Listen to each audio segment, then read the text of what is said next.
नमस्कार, मैं हूं पुण्य प्रसून वाजपेयी। जनता हैरान परेशान है, सरकार मत है, अब चुनाव हो ही जाने चाहिए। तय यही हुआ, एक सर्वे कराया जाए, देश का मिजाज जाना जाए। इस मिजाज में अगर आज चुनाव हो जाए तो क्या निकलेगा। और हमारे साथ नेता होंगे, जनता जनार्दन होगी, और इन सब के बीच वो आंकड़े होंगे जो देश के तकरीबन 19 राज्यों से जमा किए गए हैं। और इन 19 राज्य का मतलब है तकरीबन 102 लोकसभा की सीट, और 102 लोकसभा सीट का मतलब है तकरीबन 204 विधानसभा की सीट, और 12,843 के लगभग घर में खटखटाया गया, पूछा गया आपने वोट डालते हैं, वोट डालते हैं। तब उस परिवार के साथ बैठा गया और बातचीत की गई, सिलसिले दर सिलसिले चलते चले गए। अलग अलग मुद्दे थे। सीबीआई का इस्तेमाल होता है, अधिकतर लोग कहते हैं होता है। एफडीआई से क्या होगा, कुछ ने कहा फायदा, कुछ ने कहा घाटा, कुछ ने कहा किसानों की तो मुश्किल हो जाएगी। ये सारी परिस्थितियां इसलिए महत्वपूर्ण है क्योंकि इस दौर में आर्थिक नीतियों को लेकर लोग क्या सोचते हैं। मनमोहन सिंह, सोनिया गांधी सरकार, विपक्ष की भूमिका में क्या किस रूप में देखा जाता है, सब चीजों पर बात होगी। सबसे पहले हम चलते हैं अपने ग्राफिक सेंटर श्वेता के पास। श्वेता, कई सवाल है, हमें लगता है 2-3 सवाल करके हम लोग धीरे धीरे आगे बढ़ेंगे। दो चीज पहले बताइए, ओवरऑल मिजाज वोट का और सीट का, इनके बारे में क्या निकल कर आता है इस सर्वे में, वोट और सीट। जी प्रसून, चूंकि हमने पूरे देश की नब्ज को टटोला है और देश का मिजाज जो है देश के सामने अब है, 543 की लोकसभा में किस तरह की तस्वीर नजर आ सकती है अगर आज की तारीख में चुनाव हो जाए, वो हम सबसे पहले दिखा देते हैं।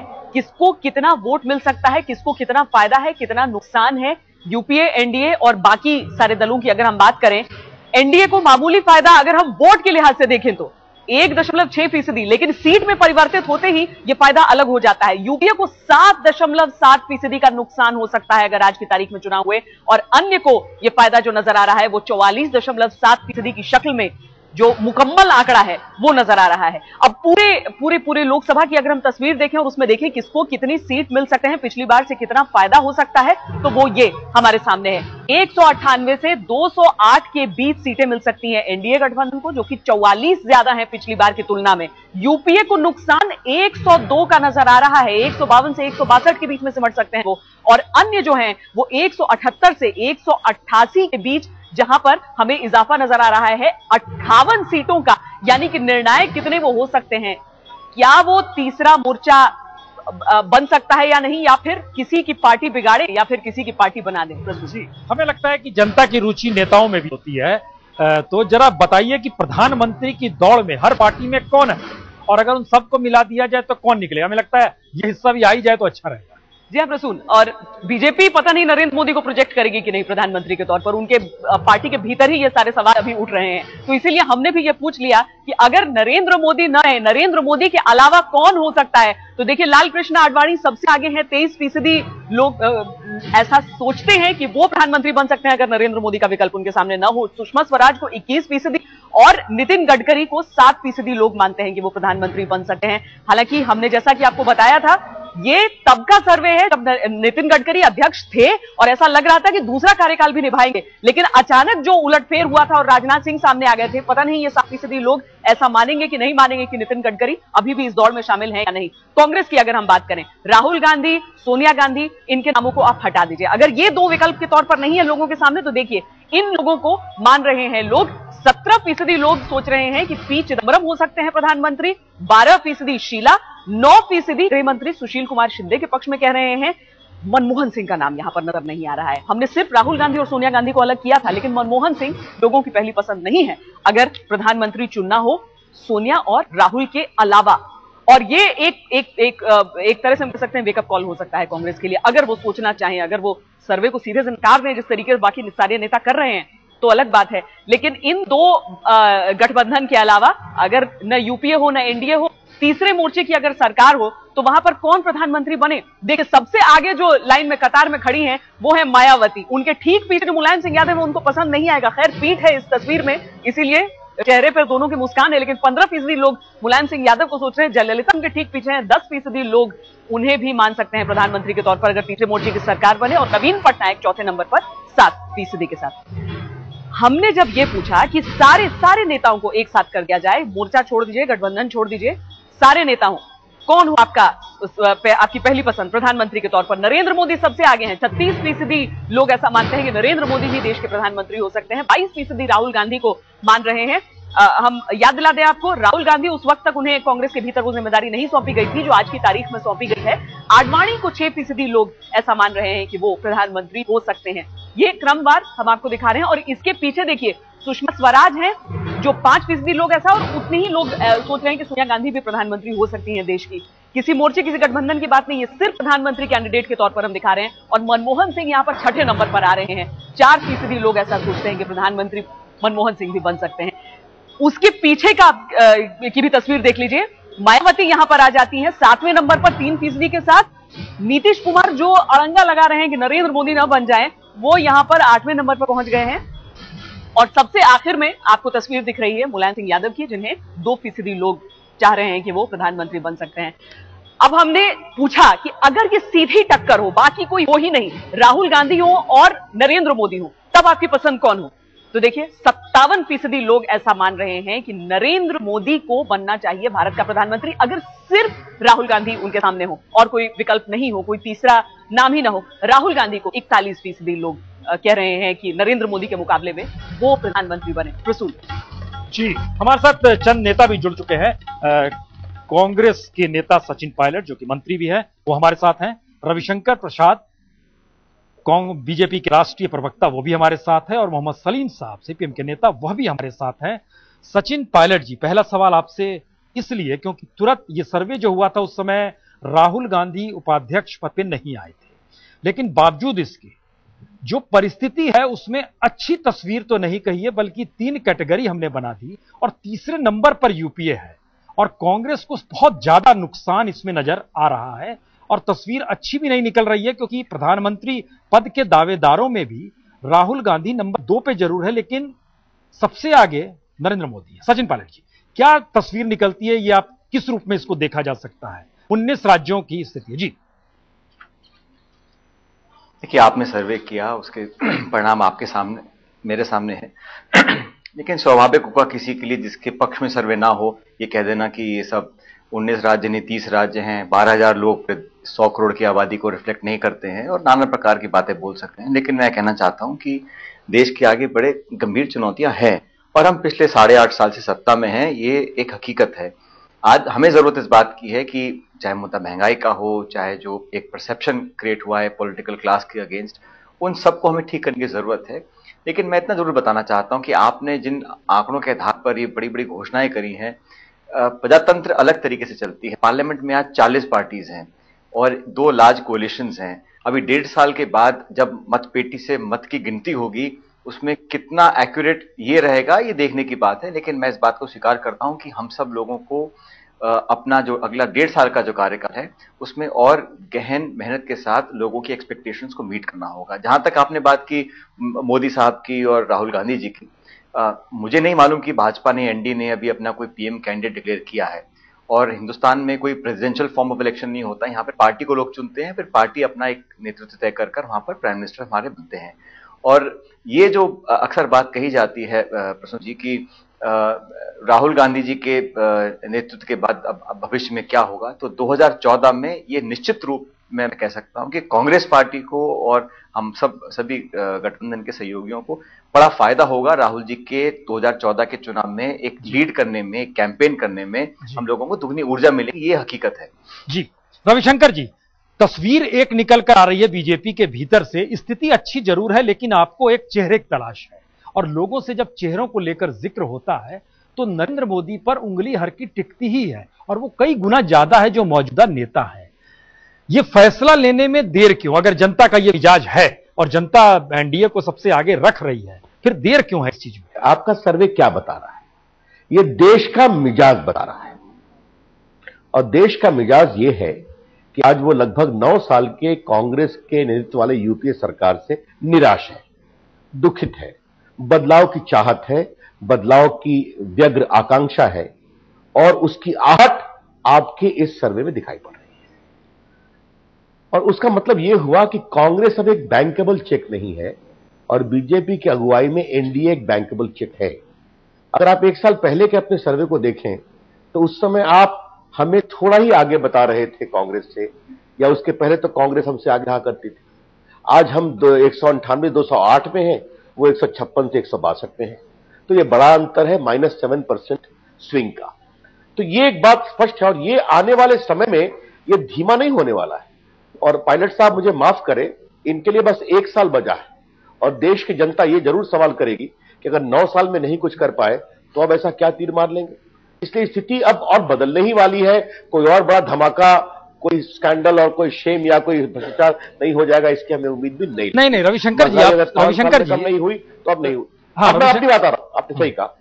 हमें इस बात का बहुत आश्वासन है कि नरेंद्र मोदी जी एक लोकप्रिय मुख्यमंत्री हैं, एक बड़े राष्ट्र के नेता हैं, और उनको जो ये इतनी बड़ी संख्या में जनता का सहयोग मिल रहा है, ये उनके काम के कारण मिल रहा है, किसी परिवार के नाम के कारण नहीं मिल रहा। लेकिन एक सवाल तो लोग जानना चाहते हैं कि दरअसल सर्वे का एक मिजाज अगर बदलाव का है तो दूसरा मिजाज गठबंधन के बगैर सरकार नहीं बनने का भी है।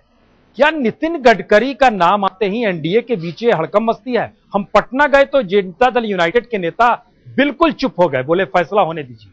हम ये जानना चाहते हैं।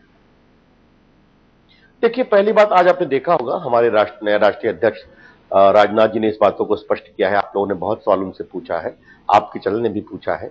हमने कभी नहीं कहा कि बीजेपी की हम अकेली सरकार बनाने जा रहे हैं, हमने तो कभी नहीं कहा। हम अपने एनडीए के साथ बनाएंगे, और आपका जो अलग वर्ग है एनडीए और भाजपा को छोड़ करके, प्रसून बाबू आप ये ना भूलिए, उस वर्ग में ऐसे बहुत सारे मित्र हैं जो हमारे साथ वाजपेयी जी के साथ शासन में रहे हैं, आगे वो आ भी सकते हैं।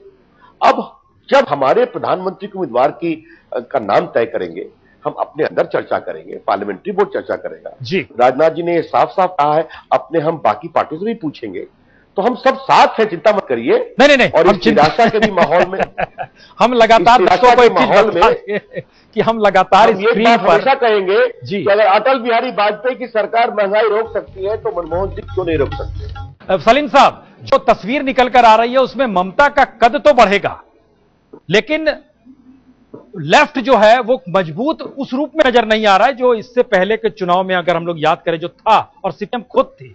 इसका मतलब क्या ये माना जाए कि अब वामपंथी और सीपीएम सिकुड़ रही है? उनके पास जो मुद्दे थे उसको कहीं ना कहीं ममता ने अपने हिस्से में ले लिया, या दूसरे राजनीतिक दलों ने बना दिया, या आप लोग का कांग्रेसीकरण हो गया? क्या है मामला सलीम साहब?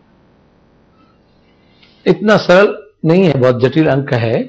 लेकिन एक बात तो तय है, आपका जब ये इम्पैक्ट वाला जब ये सोच आता है चेहरा लेकर के, तो उस समय हर चुनाव से पहले उसमें इस होड़ में वामपंथी शामिल नहीं होते हैं, क्योंकि न तो उनके पास नेता है न अभिनेता है जिसको आप चेहरे को जिससे आप विज्ञापित कर सकते हैं।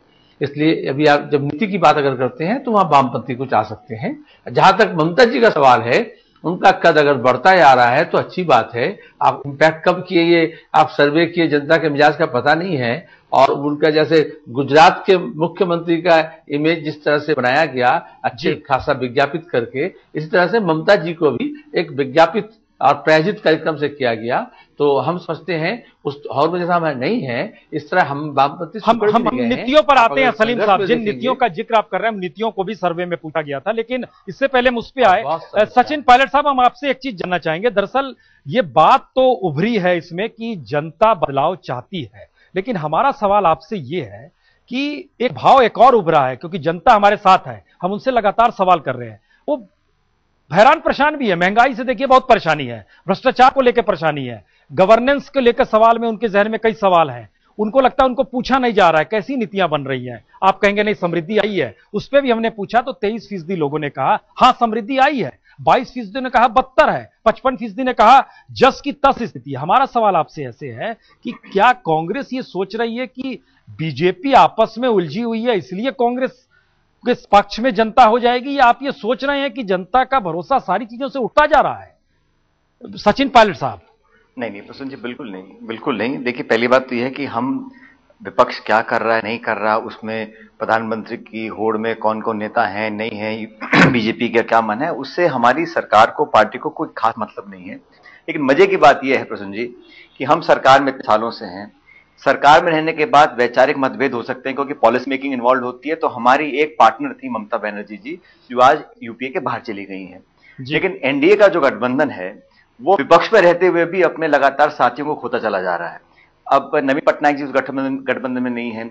हरियाणा में लोकदल पार्टी थी, वो उस पार चली गई है, और नीतीश कुमार जी वो करार पर हैं कि वो लगभग बाहर जाने वाले हैं एनडीए के। और जिस दिन मोदी जी को ये डिक्लेयर करेंगे पीएम का कैंडिडेट, उस दिन ना जाने यूपीए एनडीए रहेगा नहीं रहेगा।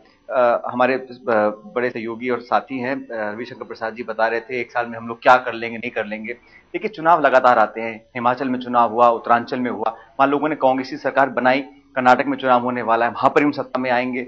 लेकिन 1.5 साल के अंदर हम लोग चाहते हैं कि हम रिसेशन जो ग्लोबल है, हिंदुस्तान में धीमी है, उससे बाहर निकलकर जॉब्स क्रिएट करें, नौजवानों के हाथ में ताकत दें। हम मुद्दों पर आ जाते हैं सचिन जी, आप जो कह रहे हैं मुद्दों पर आ जाते हैं। चूंकि हमारे साथ स्टूडियो में सचिन जी बड़ी तादाद में लोग भी, अब हम मुद्दों पर आ जाते हैं। आर्थिक सुधार मनमोहन सिंह के 49% लोगों का कहना है अच्छे नहीं है, 37% लोगों का कहना है नहीं नहीं ये अच्छे हैं। जनाब सबसे ऊपर बैठे हैं, किनारे बैठे हैं, बताइए आर्थिक सुधार मनमोहन सिंह के। बाबूजी बिल्कुल बकवास है, सब मुल्क को लूट के खा गए कांग्रेसी, कुछ नहीं है इनके पल्ले, कुछ नहीं है। बीजेपी ऑपोजिशन की रूलिंग इज द कांग्रेस है, कांग्रेस रूल कर रही है, उनकी पॉलिसीज चल रही हैं। अब हो क्या रहा है कि बीजेपी या कोई भी ऑपोजिशन वाले हैं वो उनकी कमियां गिनाएंगे, समाधान नहीं बताएंगे।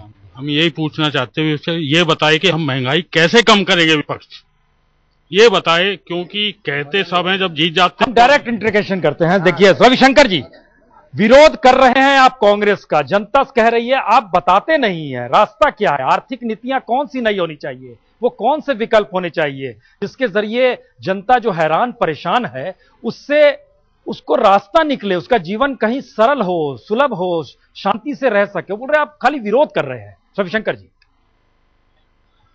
प्रसून वाजपेयी जी, आपके स्टूडियो में जिन लोगों ने दर्द प्रकट किया है उनकी पीड़ा को मैं समझता हूं। बड़ी विनम्रता से उनको बताना चाहूंगा, अगर अटल बिहारी वाजपेयी की सरकार में, जिसमें मुझे केंद्रीय मंत्री बनने का सौभाग्य मिला था, 6 साल महंगाई स्थिर थी कि नहीं थी, लोग राशन कार्ड भूल गए थे कि नहीं गए थे, हमने करके दिखाया है।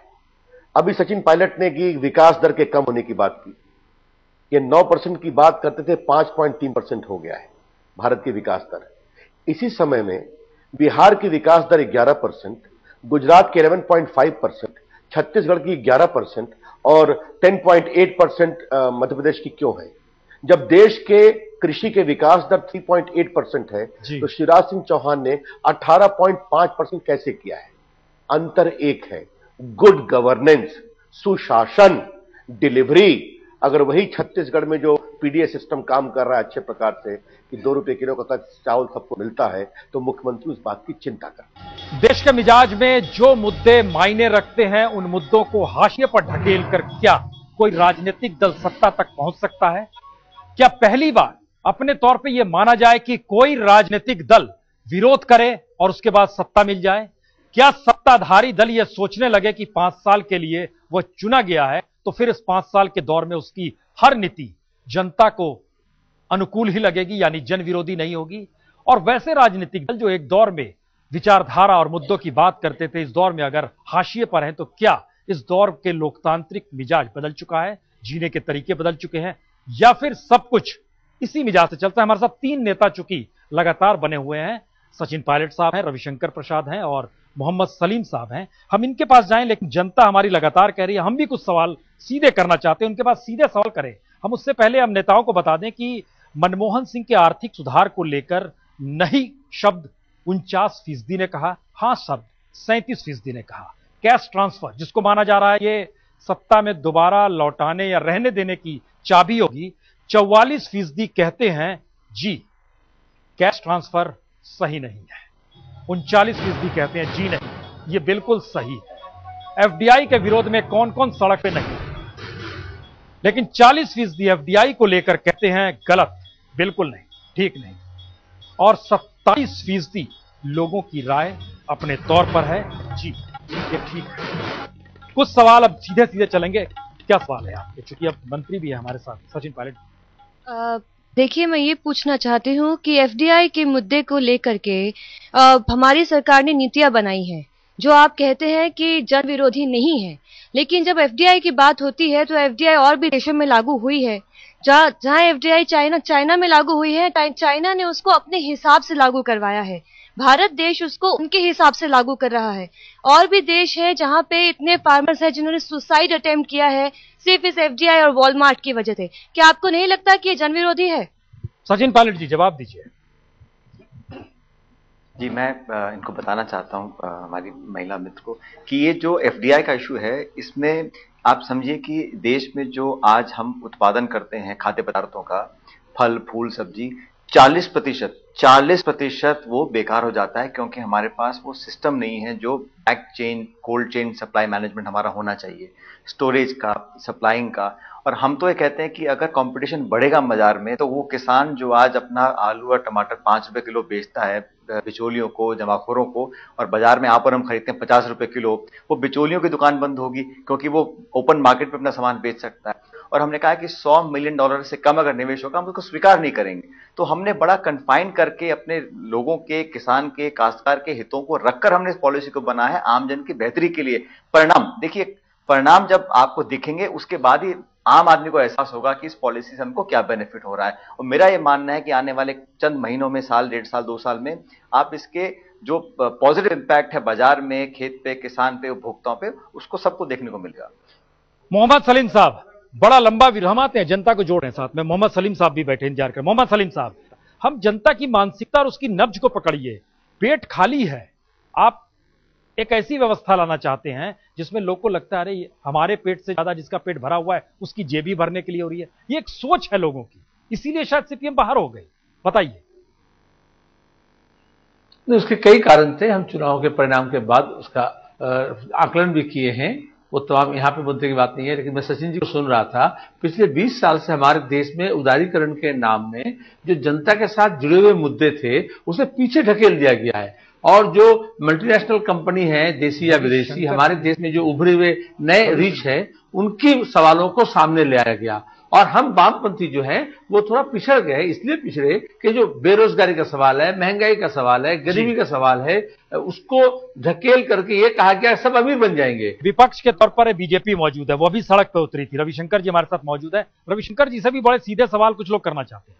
रविशंकर जी से मेरा ये सवाल है कि अभी तक आपने एक निष्पक्ष, इनफैक्ट मैं कहना चाहूंगा आपने एक सक्षम विपक्ष की भूमिका क्यों निभाई है? आजकल हमने इतने सारे मुद्दे देखे, इस पे आप बड़ी आसानी से कांग्रेस को घेर सकते थे।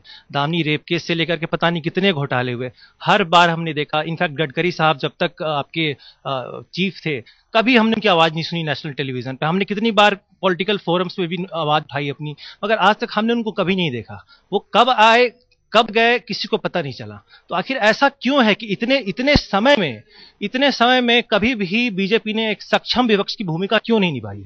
रविशंकर जी, देखिए, मैं आपको बहुत विनम्रता से एक बात कहना चाहूंगा, अगर हम अपनी बात आप तक नहीं पहुंचा सके तो शायद कुछ हमारी कमी होगी, लेकिन ये पूरे काले धन पे, विदेशी बैंकों में जमा हिंदुस्तानियों के धन पर किसने देश में हवा बनाई? अडवाणी जी चेतना यात्रा में पूरे हिंदुस्तान गए थे। 2G में राजा को मंत्रिपरिषद से बर्खास्त करने के लिए हम लोगों ने सदन को नहीं चलने दिया। पूरा कोलगेट किसने विषय उठाया था? पूरे कॉमनवेल्थ पर, सड़क पर किसने लड़ाई लड़ी थी? तो ये बात देश जानता है, ऐसी बात नहीं है। तो बिल्कुल आप सही कह रहे हैं, आप सही कह रहे हैं। देखिए, इससे हमारा इनकार नहीं है। एक बड़ी पायलट जी ने भी देखिए जिक्र करते करते कर दिया कि हमारे यहाँ गोडाउन नहीं है। ये देश के लोग सवाल जानना चाहते हैं कि वॉलमार्ट क्या गोडाउन के लिए आ रहा है? T3 बन जाता है इस देश में, इतनी बड़ी पैसा लग जाता है, लेकिन गांव गांव में पायलट नहीं बनते हैं।